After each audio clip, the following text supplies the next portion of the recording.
Y para hablar sobre el tema de la despenalización del consumo de estupefacientes, estamos con la autora de un proyecto que habla específicamente sobre ese tema, María del Carmen Rico, a quien le agradecemos su presencia de aquí. Y bueno, usted tiene un proyecto puntualmente que habla sobre esa cuestión. Exactamente, fue un proyecto que presentamos hace algunos años con Cristina Álvarez Rodríguez y Lucía Garín de Tula cuando era presidenta de la comisión.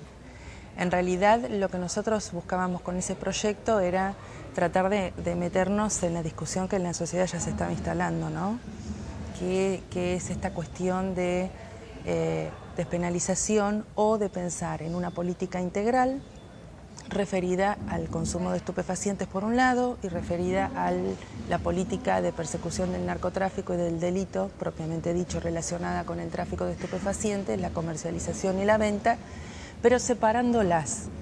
Porque bueno, después de varios años de estudio entendimos que no se podía medir con la misma vara y meter en el mismo paquete penal a aquel que consume una sustancia específica y aquel que lucra, trafica y comercia con la adicción o el consumo de estupefacientes de una persona que en definitiva podríamos llegar a considerar una víctima de esta situación.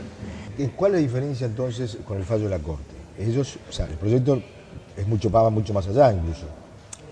Obviamente, porque el fallo de la Corte, digamos que yo no soy abogada, pero sí legislamos, nosotros somos lo que legislamos. La Corte lo que decide es que estas personas que fueron encontradas con cigarrillos de marihuana no eran, digamos, culpables de la situación. Entonces se declara inconstitucional el artículo 14, la segunda parte de la Ley de Estupefacientes.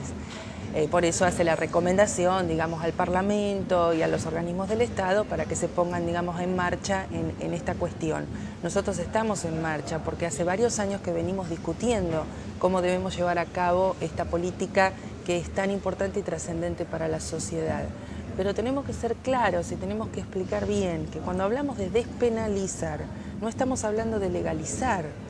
Entonces tampoco uno... ¿Cuál es la diferencia? Porque la gente por ahí está el tema. Claro, ahí está el tema. Porque una cosa es despenalizar el consumo de aquella persona que en su ámbito privado consume alguna sustancia. Y otra cosa es legalizar, eso significa legalizar sería que se pudiera fumar un cigarrillo de marihuana en la calle o se pudiera consumir en un ámbito público. Por eso nosotros decidimos, o digamos parte del estudio del comité científico, lo que se recomienda es hacer dos leyes, una que vaya caminando hacia el ámbito de la asistencia, donde el Ministerio de Salud debe ser el órgano rector, entendiendo que aquel que consume no es un delincuente, que consiga en el camino, digamos, en el ámbito del tráfico ilícito algo para su consumo, no lo hace a él un delincuente. El que es un delincuente, y hay que ir con el peso de la ley penal, es aquel que lo trafica. ¿Consuma lo que consuma? Consuma lo que consuma, pero eso está todavía en estudio. Por eso digo, tampoco uno debe ser apresurado, porque tenemos que cambiar la mentalidad y una ley que lleva muchísimos años instalada. Entonces, tampoco uno puede cambiar cambiar sí, la ley la podemos cambiar de la mañana a la noche. Nosotros la intención no es cambiar la ley de la mañana a la noche, es instalar una política pública con respecto a esto. Bueno, ayer se hizo hincapié digamos, en las encuestas que se han hecho a lo largo de todos estos años de estudios, donde nosotros tenemos los primeros estudios de consumo de todas las sustancias, no solamente de las sustancias ilícitas, sino también de aquellas legales.